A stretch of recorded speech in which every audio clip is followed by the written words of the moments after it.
Welcome back to the Department of International Relations and Cooperation. We're broadcasting from, let's call it the headquarters of DIRCO, and it's really been lovely being here. But what I've enjoyed mostly is your correspondence that you've been sending on Twitter. You've been sending in some amazing stories and also some great questions, which I'm hoping to pose to the Minister when we go back inside. But we've stepped outside for a little bit to talk about this program that I was alluding to in the previous hour, and that's the Cadet program. Let me tell you a little bit about it.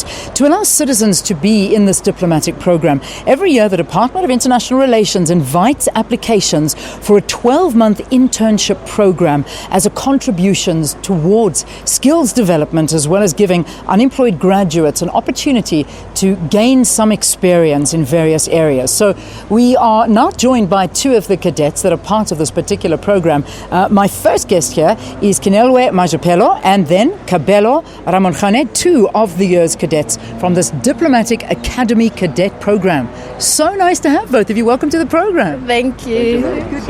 Welcome to this program, not your program, because your program is completely different and very foreign to what I know. Or is it? I mean, what do you do as part of this program? Because being a diplomat is almost like being a television presenter. You've got to always put forward your best step. Doesn't matter what you're feeling, you've got to show the world that you're happy and the best South African that there ever was.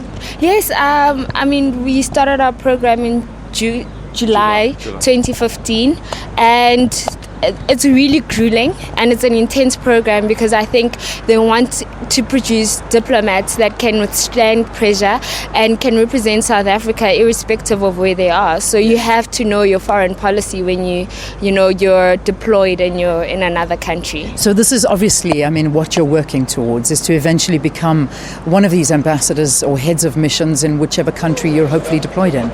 Yeah, no, definitely. I mean, as much as people have this perception that DIRCO only deploys political officials, unfortunately that's not the case. As you can see with us, we came through the program after graduating. Some of us are still busy with our postgraduate studies, so we're building up a profile as South African diplomats. Yeah. So it's a 12-month program, but what are the kind of issues that you discuss? Obviously foreign policy is a very big part of it, but I mean, do you have to know the foreign policy of every single country that is in this entire world? Because, I mean, I think that would be very, very difficult. What is it that you focus on? How do you narrow down the countries? And of course, South African issues is something you need to be on top of. You need to read. I think that's the one thing that they drilled. You need to read almost every day, keep abreast of what's going on in the other country. You need to be aware of politics. You just need to be aware of your surroundings, and I think because you can't prepare for every situation, they just gave us the tools to be able to work in different, because every situation will be different. So they just gave us the tools to be able to represent in a country whatever the situation is. But I think one of the most important things they taught us is that you need to read. You need to know what's going on in different countries. You need to know what's going on in your country as well. I think what was also most important is that our guidelines are basically the 9-point plan, the NDP, and of course Agenda 2063. So as much as they give you the tools, you have these guidelines that sort of telling us where we want to go and what we're trying to achieve. So you have that in your mind. At the end of the day, that's basically our backbone. What is the criteria to get involved in the program? How did you two get involved in the program?